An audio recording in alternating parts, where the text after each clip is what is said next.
Indéniablement, certains modes de vie d'aujourd'hui sont contraires aux aspirations les plus profondes du cœur de l'homme. Et les familles ont besoin de prendre distance. Je pense aux écrans, télévision, ordinateur, téléphone portable. Nous le voyons bien, les écrans ont envahi la sphère familiale, les relations familiales, ont pris la place des conversations. Dans certaines familles, il y a une télévision dans chaque chambre. Chacun est scotché, toutes générations confondues, scotché à un écran ou plusieurs écrans. Et les écrans ont pris la place des relations, des conversations et du dialogue. Voici le carême. Le moment pour fermer la télévision. Certains vont fermer la télévision durant tout le carême. D'autres, ce sera 2 jours ou 4 jours dans la semaine, chacun son rythme. Vous me direz, mais je sens le vide quand la télévision est éteinte. Ce sentiment du vide montre probablement que l'écran a pris possession sur ton intériorité, comme une idole. C'est le moment de retrouver ton intériorité, ta liberté intérieure.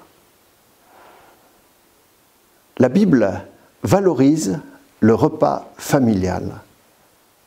Heureux l'homme qui craint le Seigneur et marche selon ses voies. Ses fils autour de la table seront comme des plants d'olivier.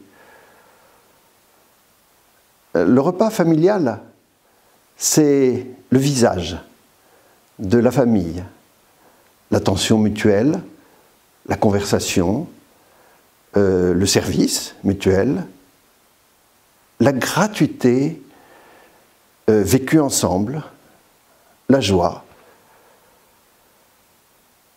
Il y a aussi la prière.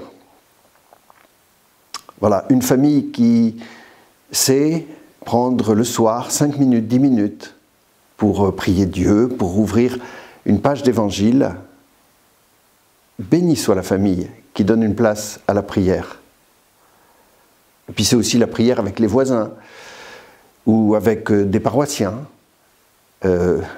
Prendre le temps de partager l'évangile ou la Lectio Divina entre chrétiens. Nous entendons dans la consultation synodale monter cette aspiration à plus de fraternité, plus de partage autour de la parole de Dieu. Prions pour les familles. Pour les familles qui font du temps un allié, béni sois-tu Seigneur. Pour les familles qui expérimentent le pardon mutuel, béni sois-tu Seigneur. Pour les familles qui valorisent le repas partagé, béni sois-tu Seigneur. Pour les familles qui font une place à la prière, béni sois-tu Seigneur. Pour les familles qui vivent fidèlement la messe le dimanche matin, béni sois-tu Seigneur. L'évangile de la famille répond vraiment aux aspirations profondes du cœur de l'homme. Saint Carême dans le Seigneur, Saint Carême à toutes les familles.